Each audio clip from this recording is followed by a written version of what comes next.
We are putting an extra spotlight on mental health on this Thursday. We do it every Thursday, but it's just different this Thursday. I want to bring in Marla Gadet, who we've had on the show several times, to just help us try to put this into context, try to understand really what cannot be understood.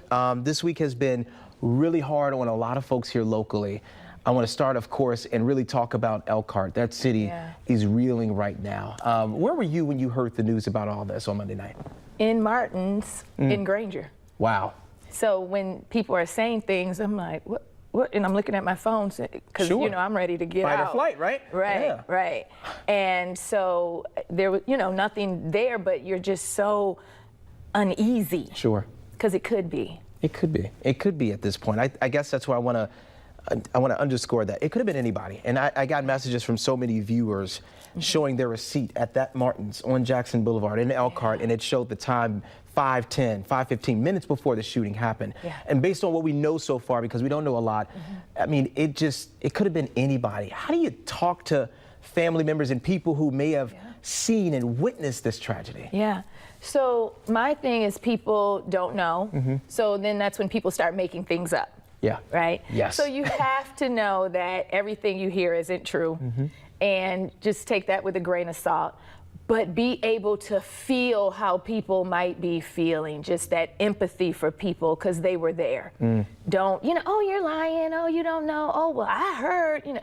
Just let people talk, let them vent, let them have their moments because they were there, right? And it's so important. You said that empathy is so important. I think we lose that. We lose sight of that nowadays, don't we? Oh yeah, because sometimes we want it to be there because we want to be the ones to tell the story. Got it. Right. So we got to get out of this, you know, FOMO, the fear of missing out. Oh, I didn't see it. Well, what happened? And want to run to a situation.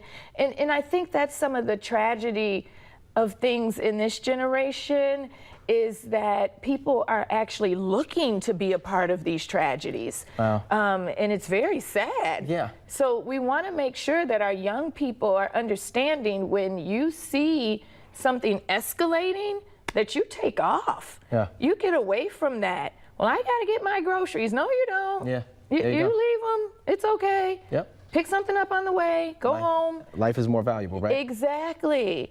Don't be trying to see what's happening. Get out the way. One thing we noticed today is the store opened back up. We have video at the top of the show of the store reopening today. Yes. A lot of people said, was it too soon? Was it not? But people were inside and they wanted to, in a way, an act of defiance as to what happened. We're going to be at our neighborhood grocery store. Yes. If I were, or anyone were to go inside of that grocery store, how do you address it? What do you say to those shoppers, and what do you say to those who work there, who still work there, who witnessed what they saw? So this is where we go back to talking about corporate responsibility. Is the corporation prepared for the trauma of that first day? The employees who have to go back, the customers who have to go back. Do they have something in place where employees can prepare for that mentally and emotionally? Is there a plan in place? Do they have mental health services? Are you prepared for someone to say, you know what, I'm out of here, I can't take it, and now you have someone else who can take their place? Our world is set up now where we have to have these things in place. We're having this conversation too often, Joshua. Yeah, we are. I can't keep sitting here saying the same thing over and over. I really need our corporations to listen. You have to have this in place. You got to have the funding for it. Put it in your budget line items. You have to take care of the health of your employees, and that's their mental health. You got to be prepared for it. And that means that you got to pay for them to get some mental health care. I want to really quickly wrap up. I was supposed to wrap up 2 minutes ago, but sorry. I got to ask this final question. How do parents talk to their kids? How do we approach our kids about this and the plane crash from yesterday as well? How do we make this work in the world that is reality that we live in? Yeah, everyday mental health conversations, the check-in, every day. Not sitting at the dinner table talking about silly stuff and playing games. Every day. Worrying about TikTok. How do you feel? Right. That's right. Every day. This is our normal everyday life. Not what did you do, how do you feel?